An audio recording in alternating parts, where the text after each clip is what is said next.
want to introduce our two guests tonight.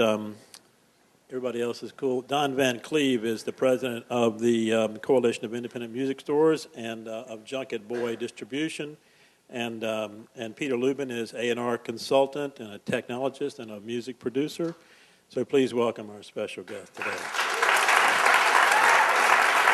Nice to you. Nice to see you, Don. So, Don, why don't we start with you? So can you talk a little bit about what the coalition is and what it does and your relationship to it and your distributor too? Sure. I'm located up the road in Birmingham, Alabama. We have 15 employees. I went to engineering school, but building skyscraper type engineering and not dialing in sound. Really hated the life. Wanted to get out of the coat and tie. So my wife and I in 1988 moved to Birmingham about the time you were all born, and opened a record store called Magic Platter, very CD only kind of establishment. Through the years, we became pretty well known, won Best Record Store in America twice.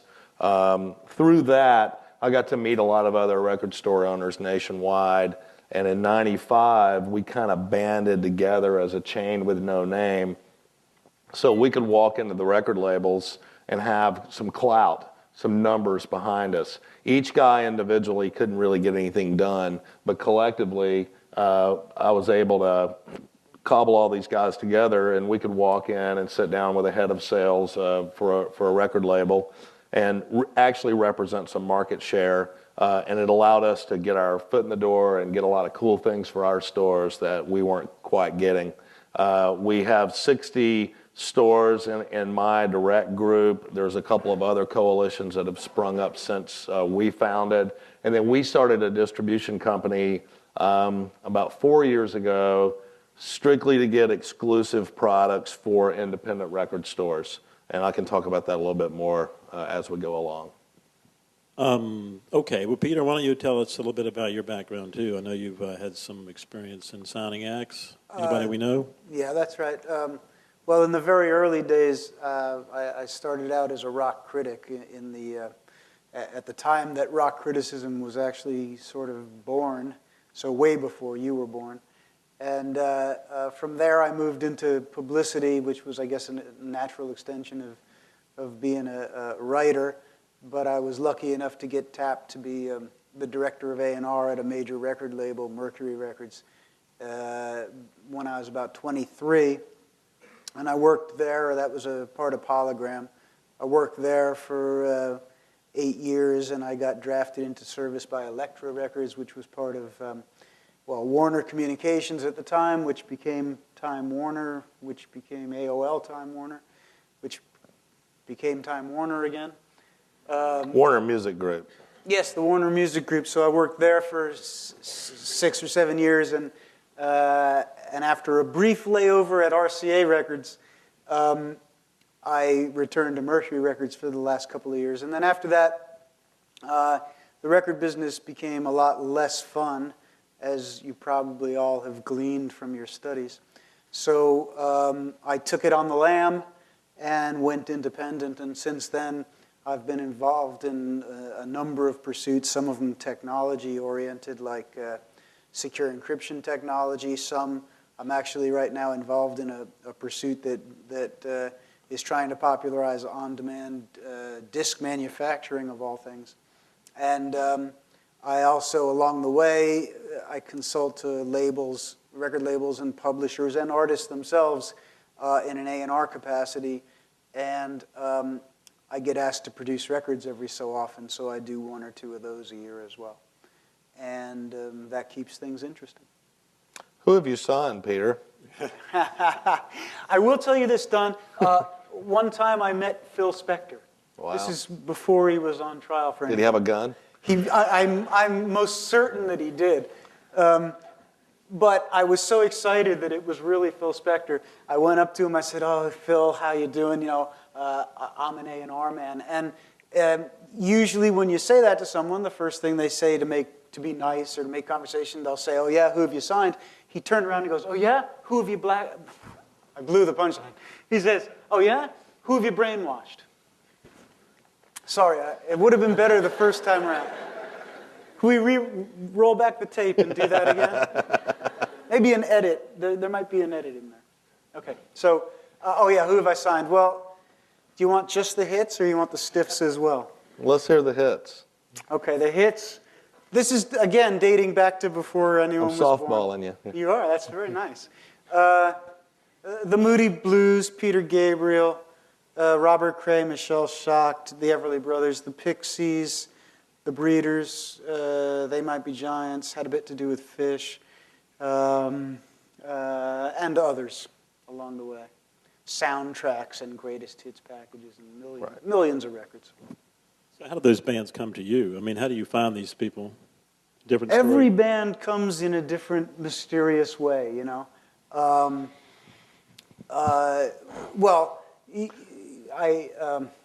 The Moody Blues and Peter Gabriel, they were just at a point in their career where they needed somebody to come to their rescue, and it turned out to be me. With new artists, Michelle Schacht, I heard on the radio, there was a very good disc jockey, still is in New York, called Vince Scelsa. And Vince Scelsa was talking about her on the radio, and that got the thing rolling. It's a long, lurid story, as they all are, but that's how she came into being. I once pulled an unsolicited record out of the trash, and I put it on because I was angry about something. I'd gotten angry, and I said, well, if I'm going to sit here wasting my time, I'll waste it with this. And I pulled the record out of the trash, and I put it on, and darned if it wasn't fantastic, which led to assigning a group called the Rainmakers, who had a good run before you all were born,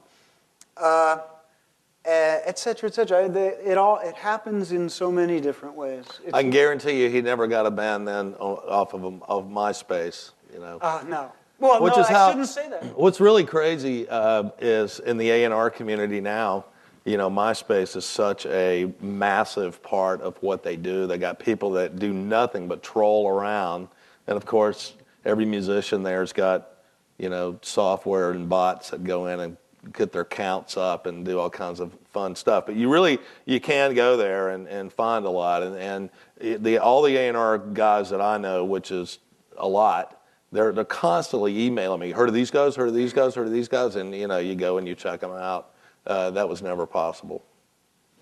So right. The new technology has changed your jobs completely. Well, actually, I download and listen to lots and lots of stuff. I don't really visit MySpace that much. I think maybe for the reasons that Don just said. You know, there's a lot of manipulation, I think, that goes on. But I will read lots and lots of blogs, and if somebody writes something that strikes me as interesting, I'll download the stuff and listen to it. And in fact, there was a woman, this is just in the past year, there was a woman that I read about from Prince Edward Island, which is, Lord knows, in the middle of nowhere. And whatever the guy had written about her, for whatever reason, struck me, and I downloaded it, and it ended up in my iPod. And my iPod was on random one day, and this woman's stuff came up, and I was thunderstruck by her. But I'm not really in the business of pitching acts anymore. That's too frustrating and too unpleasant and goes nowhere fast. So I happened to have it with me when I was in a meeting with the president of Sony Music. And he said, you know, this meeting's gotten really tedious, which you can understand because I was in it. And so he said, come on, play me something. You always have good music. Play me something. And I happened to think of this girl, you know, and I think when I heard it, I thought, oh, that's the sound of record executives falling out of their chair. Like if I played this they would fall out of their chair. So he said, you always have good stuff. Play me something. I want to just play music. So I pulled out my iPod and I stuck it in and I dialed up this thing and I played it. And she got signed to Sony Music and I just finished producing an album. Who was that? Her name's Brooke Miller. She's brand new. But she exists now, and she's got a bit of a career. That doesn't always happen, though. It's amazing how many times you'll play something for a label, and they just can't get their head around it at all. I remember I have a partner who has a radio show that's very popular in Birmingham called Reg's Coffee House, and he and I work in the Coalition office. And at that point, I still had a record store, And, he came running down the hall one day and said, listen to this. And, I'm just not going to say anything. And I listened to it, and there was this guy, just acoustic guitar driven. At that point, Limp Bizkit was big, sad for all of us. And it turned out it was John Mayer. And John had just won Eddie's Addicts monthly deal in Atlanta. And so we called John Mayer on the phone and had him come over, and he brought some CDs. He forgot his guitar because he's an idiot. And he ended up staying at the house. He's actually incredibly smart, but he left his guitar at home. So he ended up staying at our house, and I had to lend him a guitar. And I'm listening. I didn't even go down to the show. Reg had so many people. So I'm listening on the radio, and I'm like, wow, listen to this guy play. So we started this whole cycle where John would come over to Birmingham, and we would put him on the air and just let him take over the radio station. Then he would come down to my store, and he'd play in the store, and there'd be 10 kids, then 20, then 30. I was calling every record label guy up. He was about to sign to TVT, believe it or not. That would have killed him. Anyway, so every record label guy that I was talking to, I got this kid, John Mayer. He's hanging out in Birmingham a lot. You ought to come down and see him. I just don't get it, man. I don't get it. It's like we're trying to find more Limp Bizkit type stuff. This is not, I said, this guy's going to do arenas. I can tell you, because every show I'm going to, it's exponentially bigger. Plus, he was right at the beginning of Napster, and he would cut a song himself, very technology-driven guy, and he would sit there and throw it on Napster, and then just watch the frenzy. So I remember he called me and he said, I'm going to go over to Athens, Georgia, and I'm going to play a show at the 40 Watt Club. And I'm like, who are you opening for? He goes, no, it's just me. They want me. And I'm like, dude, you've never played Athens before. Sold out. And that's when I just went nuts. I'm like, man, this Napster thing is interesting and scary all at the same time. It's like really exposing this guy. But isn't it classic and tragic that the response you'd get from the mainstream A&R crowd is, well, it doesn't sound like exactly what's on the radio now. I mean, see, here's the thing about A&R, and this, the human mind is a rational thing, and so and that's why that when you put your glass down on the table, it won't fall through and crash on the floor. It understands the rules of the universe, and it likes to cling to rules. The thing about good A&R, and this is worth your entire education right here, kids, so I hope you're all paying attention. The thing about A&R is, the hard part is, the good stuff happens when you can train your mind not to cling to the rules that govern decision-making, and there's a lot of them, okay? Robert Cray, who you've heard mentioned, he's not that so big anymore, but the record I did with him sold 6 million copies, which bought a very nice house in Westchester County and a lot of other stuff too. But believe me, the pressure to not get involved with that guy, because he was a black man that played the blues, okay? And the common wisdom was you can't sell records by a black man. And what else was out at that time? Well, you mean what was going on in the world? Yeah, well, what else was big at Mercury Records at that time? Bon Jovi. Yeah. Yeah. So that's the perspective. And that's the perspective you talk to Bruce Floor, who had a great career at RCA, and he signed Dave Matthews. And he would go to the wetlands in New York to go see Dave Matthews, and he kept dragging RCA people along, and everybody was like, dude, I don't get this. This is ridiculous. And he's looking around, and the crowd's going insane, and you can't get in the door. That's what always amazed me about A&R guys that would show up to a sold-out show with people wanting tickets and scalping tickets for an unsigned band, and they walk out going, I don't get it. Right. Well, it doesn't really matter that you don't get it. That's exactly right. It does not matter, okay? So the last record in the top 10, the last blues album in the top 10 was, I actually know because obviously I was involved with this, was Two Steps from the Blues by Bobby Blue Bland, 1963. Okay, and this was now 1986. So it was a sales ghetto. You can't sell more than 35,000 copies. That was the common wisdom.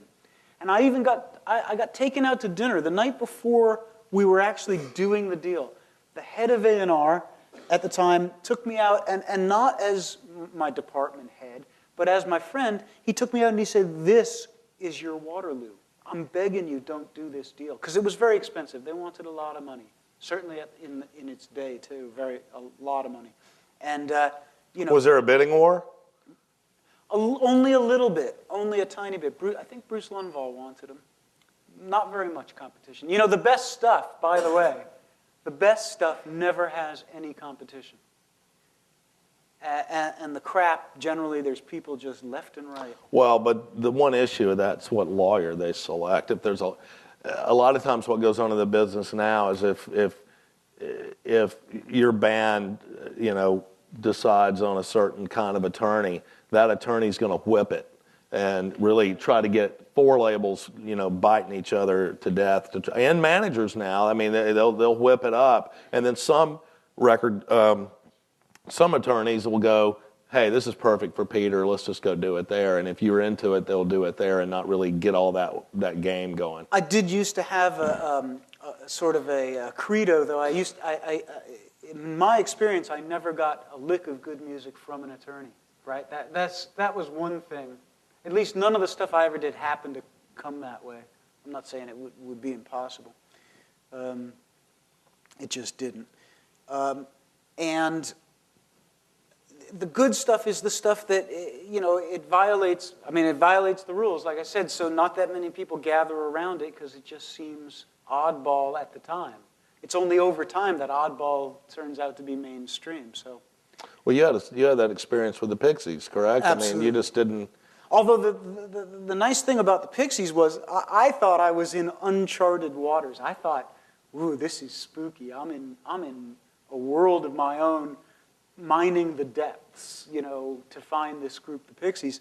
And yet, when I delivered Doolittle to the record company, I mean, almost every Elektra employee came around and said, "We signed the Pixies? I didn't know that. They're fantastic." And that was before the internet too. And it was really hard to get word, to get critical mass. Radio existed, and radio was the only way to get critical mass on anything at the time. You didn't, now things can heat up on the internet so fast. Our little distribution company we'll go out and grab new bands as fast as we can and try to stop them from signing big record deals and try to say, "Okay, hold on, take a breath. We'll distribute to you into all the great record stores in America. You go do your digital deals with whoever you want to do them with.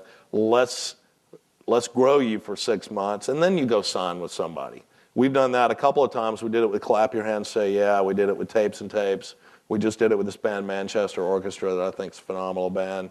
We're talking to every other kind of buzz band out there now, just trying to get everybody to calm down this whole process of. Except that it's not calming in a way. I got to tell you, I have trouble once the internet frenzy starts, and then you get a hold of the Tapes and Tapes record, or you get a hold of whatever. I find it's really hard to clear your head and have an objective point of view about listening. Who, me or me? Yeah. I find that I start from a place which is like, so this is what's really good. It's already been vetted by everybody, and then, it gets hard to start distinguishing between your Grizzly Bears, your Band of Horses, your Mid Lakes, and it takes a lot of effort, by the way. All those are good, though. Yeah, I know. So I like the Mid Lake. Let me ask a question of Don. To the young people in this audience who have bands and records, what chance do they have of getting you to distribute those records? I get 60 unsolicited pieces of mail a week, and we file them and we don't throw them in the trash, and they rarely get listened to unless some trusted something comes my way, or I'll always go check out things on what. I mainly listen to unsigned music. That's kind of my passion and what I do all day, every day. So if it feels like, also look for the team. It sounds horrible, but it's not just about the musician. It's about who's managing them, who's going to be their agent if there is one. Do I think the people behind the scenes have any kind of credibility at all? Can they grow this artist? Because if I'm going to invest any time and effort into them and try to talk all these seasoned record store guys into getting behind this band. I got to know that the band's going to show up and deliver, and that's a crapshoot a lot of the time. It really is. So, you know. It's funny from an A&R. And plus, it doesn't need to suck, right? From an A&R perspective, I don't even get as far as who's the manager, who's the publicist, who's doing promotion. I've discovered that the most important thing is to take a measure of the character of the people making the music, and what are their horizons, and are they playing to win? You know, and that to me is Big deal. the most important thing. I mean, they could make the greatest music imaginable, but if you know that they really lack character, you want to walk away. Yeah, there's some unsigned bands now that, I mean, I'm busy. I've got 15 employees, and our stores all collectively have, you know, almost 4,000 employees, and, you know, I'm putting out, tomorrow, I think I'm putting 9 records out. So we're very, very busy. And I still, though, find time to get intimate with a few artists at a time that are looking, and I've kind of run across them, and I've got to know. And he's exactly right. I will walk away in a heartbeat if it's sketchy. If there's anything sketchy about it, I just don't have time. And the thing is, I just don't have time. It doesn't mean they're not good or they don't, you know, they can't go. It very well might mean they won't make it, though. It might. Because that's kind of the way the industry, you know, they're looking for players. They're looking for people that have their game on. And, you know, not necessarily the musician has to have their game on because you're a musician, you know. But unfortunately, now you're looked to build your own brand as long as you can before you let somebody else help you. So it's almost gotten down to where, you know, the musician has to kind of control their career to a point. And I'll always ask a lot of questions about, you know, what are you doing? You know, just the technical questions. You know, how many cities have you played? And you know, what's your online presence like? And have you sold any recordings yet out of your trunk? How many? That kind of stuff is very important. But you know, if I feel like I'm getting fed a line, I'll walk away pretty quick. But you're also looking for a certain buzz that the band has already created. Helps. If they have, you know, bands don't deserve to be national until they're local. That's right.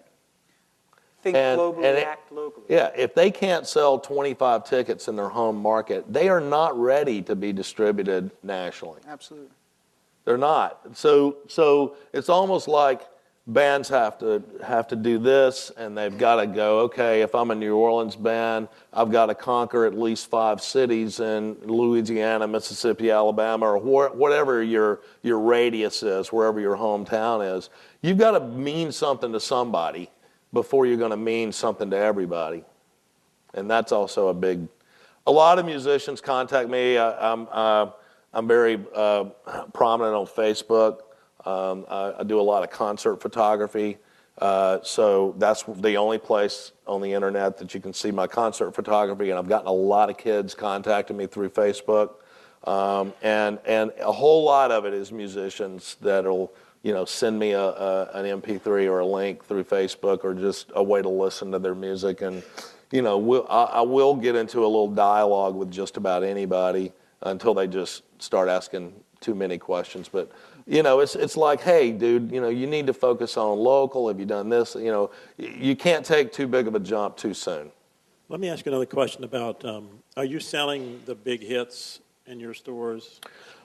Yeah, I mean, you know, if Kanye comes out, it's number one for us, just like it is for everybody else. But our chart is radically different looking than the top 200 chart. I mean, radically. You know, a band like Band of Horses will debut number one for us, or you know, it's every week is a different. It's the Plant and Krause record will be number one the rest of the year. There's no doubt about it, and deservedly so. Mm-hmm. What about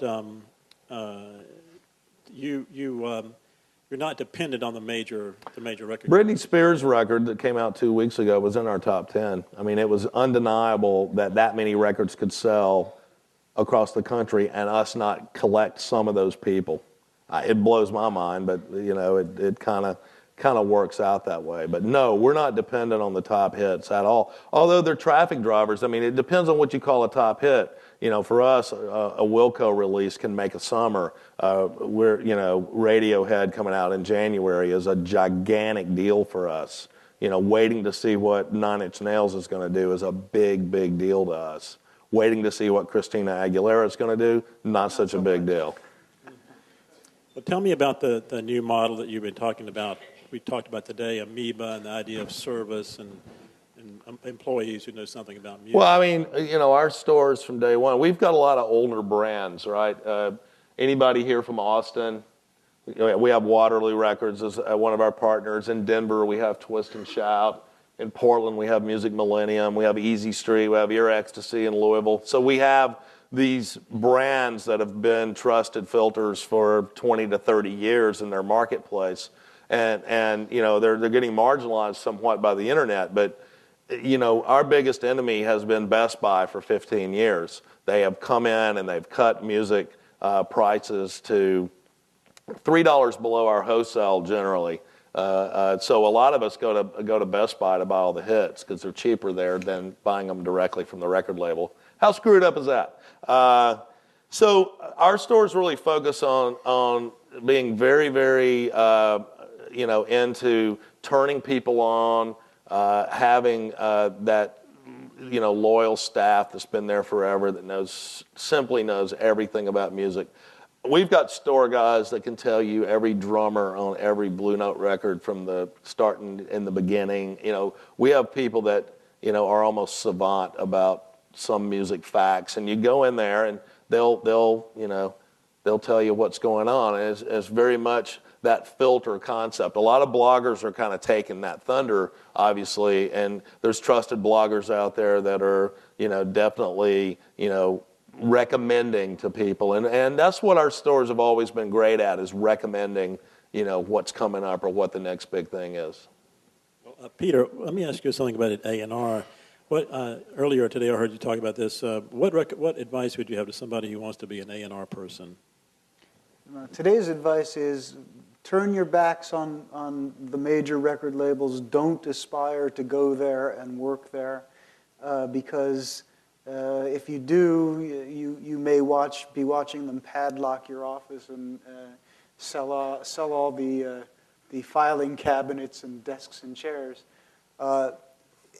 A&R from this point forward is you doing for yourself what they can't do for themselves, which is discover whatever you think is the right horse to bet on, and then find a way to put that horse on the track, meaning into business, and grow that business the way any small business owner. Peter, isn't the line between A&R management, tour manager, publicist, new media person, isn't that line really blurred once you get down to this level, though? I mean, you're all those things. Right. A&R being an art of saying, dialing things back and kind of controlling the sound. Yeah, when you talk about A&R, the term has never been more anachronistic. That's the right word, isn't it? Yeah, it doesn't exist anymore. I mean, it's been fading away as a craft and a pursuit for 20 or 30 years, and now it's really pretty much dead. I mean, it still has that sort of fabulous cachet and allure, and everybody wants to do it, but it doesn't really exist. What really exists is being entrepreneurial and building businesses around things that are sustainable. A&R guys that I know, and I know dozens and dozens of them that are left in the business, they're kind of glorified product managers at this point, because if you have a band on J Records, for example, Clive Davis will tell you what that record's going to sound like. You have no say-so. First of all, if you're an A&R guy there, you have no power. You can't sign a band unless he says you can sign the band. And then you can sign a band that sounds this way, but the radio department says it's got to sound that way to get played on big radio, which is all they understand. So, you take this band and you put them through a meat grinder and they come out sounding like that because that's what they think radio needs. If that's what you want to do for a living. Well, the Clive, Arista, BMG cabal there, that's the most onerous of all that exists right now. And, you know, don't quote me, but Clive Davis can't die too quick. Your own video. I know. As far as I'm concerned, Everywhere. because he's done more to single-handedly wreck the music business than most of the other guys who've done their fair share. Look at the American Idol franchise. Yeah. You're darn tootin', okay? Listen, the same 12 guys have been running the record business. Literally, it's down to 12 guys, and they've been running the record business for the last 20 years. And let's just plot the trajectory so you know how capable they truly are. Just because their reputations are outsized and they spend a lot of time, you know, inuring their public persona does not mean that they're talented or wise or, you know, any combination of the two. A fun experiment is to go on and look up the Wikipedia on each of those guys and see what their publicist has written. It's the funniest thing, man. Oh, one time, Clive Davis, just because I just remembered, he was being interviewed by Charlie Rose, and therefore he was on television, just like I am now, sort of. And he clearly forgot himself because he was pontificating in the way that only he can. And he actually said to Charlie Rose, well, when I signed Bruce Springsteen, and then you actually saw him like get a grip for a second and realize he was on TV, and he said, in association with the late, great John Hammond. Yeah. You know? But he had said that so many times that he came to believe it. Yeah, absolutely. I've seen that. And it's so not true, you know? Well, that happens a lot in A&R where, you know, there's always these debates that goes on, and you know, it's almost like anybody at the company can claim that they found and signed somebody now. But that's because these companies are such venal places full of insecure executives that really don't know, you know, have a clue what they're dabbling in to begin with. Trust me. Trust me. Is everybody fired up to be in the School of Music? Let me tell you something. I did this group once, and this group should have been really much bigger than they ended up being because the record company destroyed them. They were called The Refreshments, and the way you guys know them is they did the theme to King of the Hill. So you guys love them every day of your lives. I know you do. You know, don't deny it, okay? But they made a debut album that was spectacularly great. Spectacular. Thank you, Don. Our store sold 400 Street Week. Yeah. And they were from Tempe, right? Tempe, Arizona. They were the biggest thing in Arizona, and rightfully so. Okay, but here's the story I want to tell. Right in the middle of me making this record, the president that was at the label when I signed the group got fired and was replaced by a particularly diabolical executive who had destroyed a number of record companies prior to this and was now had his sights set on... Did he destroy Air America too? Yes. Okay. That's the guy. That guy. And now he had... I mean, think about it. He destroyed Air America, okay? Something so important, and they let him in. He also managed Nirvana at one point. And destroyed that.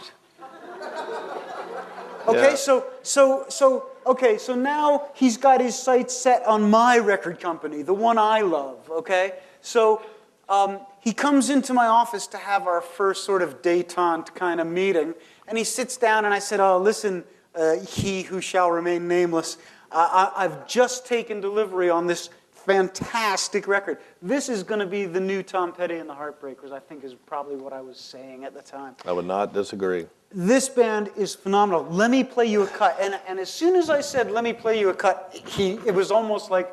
Music? Yeah, it was like kryptonite to Superman, okay? Here, let me show you some kryptonite. So I said, let me play you a cut, and he goes, you know. And the first one on the record opened with what educated music enthusiasts would call the Bo Diddley Bee, you know, dum da dum da dum da dum dum dum da dum da dum da dum da. So the record starts playing, and he's trying his best to bear up under the misery of being inundated with sound, and I can tell, he's starting to squirm in his seat. So after 30 seconds of inflicting pain on the new president of the music company where I was, I mercifully shut it off, and he looks at me and he says, "Oh, I get it. It's like the Rolling Stones, Now, they don't get it, okay? But It's nothing like the Rolling Stones. well, the Rolling Stones might have purloined that beat from time to time, but that's not what you say if you have a clue about rock and roll records, okay? Which he didn't, which none of these guys do, which leads us to where we are today, which is why you should all turn your backs and never pay them any mind anymore ever again. Now, when he says, Now you got me going.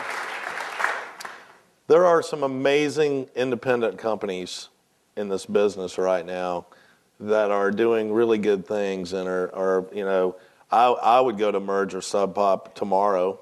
Yeah, in a I'm only heartbeat. speaking about the major labels. But he's right. Once it gets above that point, they get into this thinking because you got to understand when the CD came around and all the square footage opened up, all of a sudden everybody's selling CDs. Grocery stores, Blockbuster, every chain is buying every other chain up. I mean, if you had a chain of record stores in '91, you sold at the top of the market, and there were people sucking everybody up and buying everybody, and these guys got all trapped in really shoving a bunch of units out there. And I think you were saying earlier that they actually, it started raining records because they created this gigantic pipeline that they had to cram stuff through. They built their distribution companies became bigger and bigger and bigger because they were making so much money. They were billion-dollar companies all of a sudden. That's right, all of a sudden. And they thought, well, if we're a billion-dollar company, we can be a $3 billion company. How do we do that? Market share.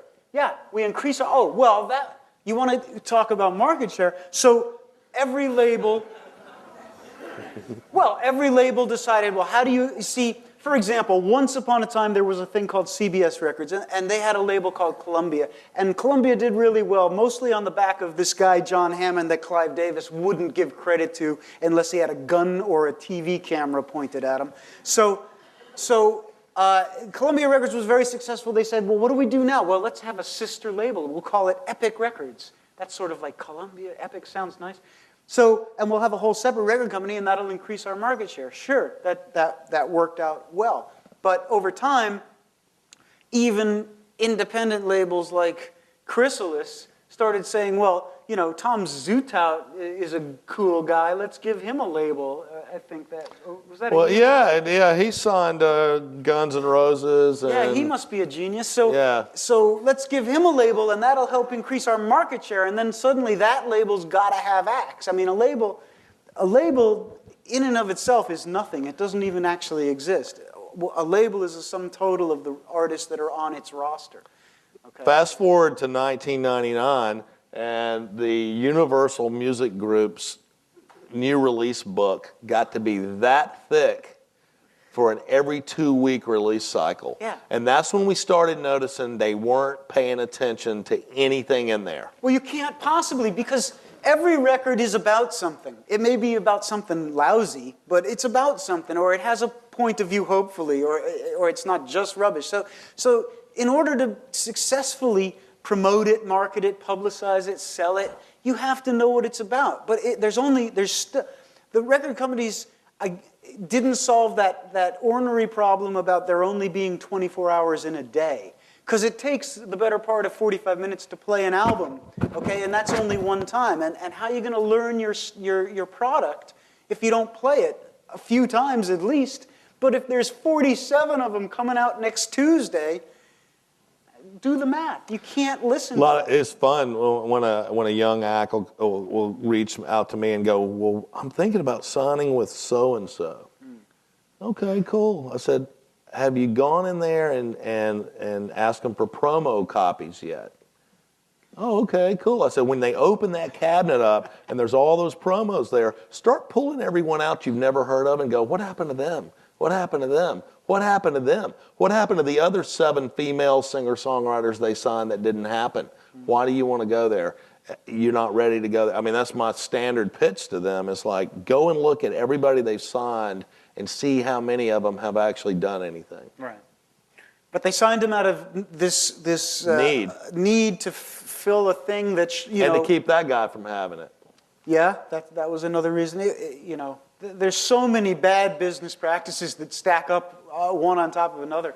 I can give you I'll give you another reason why the whole kingdom came tumbling to the ground, and that's called SoundScan. Okay, SoundScan was the worst thing that ever happened to the record business. And outside of radio consolidation. That's another That's thing. right. Oh, and the two was like a 1-2 killer punch. They all happened about the same time, Yeah. when radio kind of quit being about the disc jockey doing A&R for you and kind of being the filter and going, oh, I think I'll play this now. Instead, some guy in another whole town started telling the radio station what to play in your town, had never been to your town, but kind of started controlling it. And SoundScan came out about the same time. SoundScan was a bitch, because what happened was, okay, because of the way SoundScan was structured, it wasn't SoundScan itself, which was a good tool. The distinction, because production departments that were responsible for how many records to actually press on the machines, they didn't have reliable information as to how many got sold versus how many were being made. There were good reasons to have a thing like SoundScan. The real tragedy was when the Billboard charts adapted SoundScan as the Bible for what's selling. Okay, because it instantaneously took the Billboard Top 200 and turned it upside down like this. Because records for the 80 years before would enter low and work their way up the charts, and the whole goal was to have a #1 record. Okay? SoundScan came along, and buying patterns didn't change, and you can probably bear this out. Buying patterns didn't change. The more records sell in the first week than in the second week, and in the third week, and the fourth week. That stayed the same. But Billboard measured it, so you'd come in the chart at #3, and you would start tumbling down the charts. Okay? And the effect that had at the record labels was staggering. Demoralizing. So demoralizing, because you couldn't rally any enthusiasm for anything. Just picture in your mind, the president of the label calls the head of promotion, well, because they also had the same thing for tallying radio play and whatnot. So the president of the label calls the head of promotion and he says, gosh darn it, we lost our bullet on this single. You get that bullet back, and I don't want to hear any excuses, or you're out of a job next week, right? And in the olden days, the head of promotion would get his team together and he'd say, okay, you go left, you go long, I'll throw the bomb, we'll make it happen. And they would. And the next week they'd get their bullet back and they'd go, yeah, we did it. SoundScan era comes along, and the head of promotion would say to the president, you must be kidding. Madonna is getting 37 plays more than we are. End of discussion. There's no more bullet. Goodbye and good luck. Right? And that would be the sum total of the discussion. So there was no rallying around and let's move this, let's get this going, marketing, you do this, sales, you do this.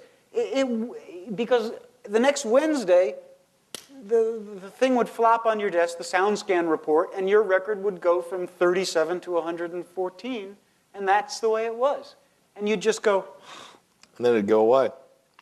And unless you wanted to spend another $1 million on a second single. Right. And the story would leak into the popular press. For example, it would say, well, Paul McCartney's fabulous return to form, whatever, every one of his albums, every one of his tragically bad albums is a return to form. But, it would say, oh, well, it came in at #3, but this week it's #17. It must be a real stinker. Well, it turns out that it was, but that's not the point. The point is, it would be in People magazine or in Us Weekly.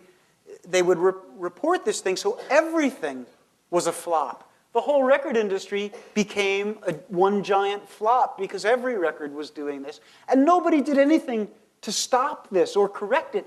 I would say, and I'm not saying this because I'm a visionary, I'm saying it because I suffered through it. This was a business I adored, and I suffered.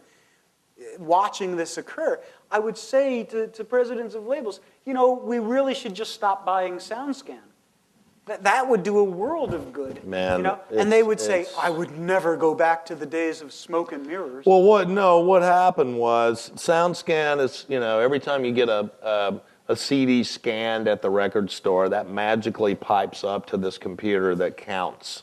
And what really started happening was, just like Jaws became the summer blockbuster that changed the movie industry, the music industry got radically changed by SoundScan and the way they had to do it. In the old days, they could develop a band. You would put it out. You would start working it. Work for weeks and you would and work months it and work it and work it, and you try to rise up the charts. What changed was, with SoundScan, you try to debut as high as you can. You don't try to just put it out and work it and work it. For no good reason. For no good reason. So you had to do all this stuff on the front end of a record coming out. You had to spend tons of money at radio. You had to amp up all the marketing, and you really had to kick a hype machine in a major way, and that was very unhealthy for growing bands. There are so many bands now that would have had a career in the 70s or 80s that won't now because they don't do it fast enough. That's right. And, you know, Bruce Springsteen, he would never get signed today, ever. Bob Dylan, I doubt he would get signed Bruce today. Springsteen would be a car mechanic in South Jersey, no question in my Yeah. mind, you know. But you know... Let me interrupt. Let's ask some questions because we've only got about 10 minutes. Oh, Wanna open it up? sorry. Anybody have any questions of these? I would love to ask a question, if you don't mind. Can I ask the audience a question? How many of you have the new Radiohead record? Everybody. Okay, great. It's good, right? How many of you actually went through and got it from the band's site, paid or not? Great. How many of you paid something? Pretty good. Okay. It's an interesting model, and you know, it's something that we've been very involved with because Radiohead is a very near and dear band for our coalition of stores. And, you know, we're in the physical goods business, which a lot of you probably have distanced yourself from physical goods, or you're only buying vinyl, or you're only buying something on CD if it's a band you really have to collect. So it's kind of interesting how they decided to just throw it out there and let the tip jar system kind of work. And that is going to be a revolutionary shake in this business. And you're going to measure what this business does from the day they announce that forward. That's my prediction. You know, the next 5 years is going to be dominated by what they decided to do. You said something interesting because I went to go pay for it and download it the normal way, and I had trouble navigating their apparatus. When I talk to their management all the time, and I told them that it was just a bad customer experience, and it was their first time to be direct to fan. So they're, in a sense, they're being a retailer. Radiohead is now a retailer. They're not just a band, but they're a retailer. And they've always had Waste Management, which is their dry goods, their shirt and their merch company. But they weren't prepared for the customer interactions they had to do. I tried repeatedly to go on and get it and failed, and I'm not a Luddite. I know how to do this. Yeah, me neither. And I finally had a guy down the hall from me walk in and hand me a burn of it, you know, because I just couldn't get it any other way. I finally went where I always go and got it for free. On a P2P, yep. Well, you know, everybody says P2P, but I use other things that I don't consider P2P. Rapid Share, is that P2P? Yeah. It's coming off someone else's hard drive, right? No, well, it's being uploaded into some server in Denmark. I don't know. Whatever it is. Well, if it's Danish, it's got to be P2P. It's delicious, It's especially delicious. in the morning. Thank you. Hi, I have a question for Mr. Van Cleave about independent. That was my dad's name. I'm Don. I'm Don. I'm from Manchester, Michigan, close to Ann Arbor. And in Ann Arbor, there was a School Kids record. Mm-hmm. And then a School Kids in Exile. You know it. Steve Burton. He knows Sure. everything about retail. Okay, well, I just found out I was going to ask you questions about, you know, how to help support, and then I just found out that he is now just online because he couldn't afford his space. And it was a small space. It wasn't very big. Yeah. Steve's not the best businessman. That's That's exactly. That's telling it like Hey, look, listen. You know, the thing that I have to fight all the time are record stores closing. That's my, albatross right now. Every time a record store closes, I get the calls. New York Times, LA Times, Wall Street Journal, Spin, Rolling Stone. They all call immediately. I'm just sitting there waiting on them to call. And invariably, every store that I know that closes, it wasn't a great store. So right now, what we're going through, and a lot of these guys were music people and not business people. And they might have had at one point glory years. At one point, School Kids in Ann Arbor was the best record store in the United States of America. Really? Before it was in exile? Oh, I'm talking 15 years ago. It was an amazing store, and he had unbelievable, inventory. And this is one of those shakeout times where it's survival of the fittest. And if you're not good, you're going to go. Do you think there's hope? I mean, is there anything? There's definitely no hope. If he just becomes. There might still be business, but there's no hope. Yeah, I mean, 'cause Don't listen to him. all of his inventory. He's still ordering for people who want. Yeah, online. The best place to sell physical goods right now is on Amazon Marketplace or on eBay. I mean, you can make a fortune just sitting around in your underwear selling CDs right now because America is very under-retailed, right? It's almost like throughout this whole process of Lubin here shoving good records out there, Best Buy put a lot of great record stores out of business, and the independent stores have just gone down to where there's a handful of really awesome ones still left. And, so middle America can't really they can't go in a store and buy music. What are you going to buy at Walmart? They've got 4,000 titles tops. You're not going to buy, so really online is the only hope you have. Even in Ann Arbor, you've got Borders world headquarters there, and they're not. I mean, they're just not that great either. Yeah, even for. I mean, it was a great haven for local musicians, and he even had a label that helped put out. Yeah, that's a the ton of tragedy. Yeah, I mean, because where else can we go except? But okay, thank you very much. One more question. Hi. I have kind of two questions. Sorry. The first question Good thing is, we're both here. what are your thoughts on the 360 deal contracts that are Oh, coming up now? how much time we got? Yeah, really. Do we have another hour? Okay, put on your asbestos suits, everybody. Really? No.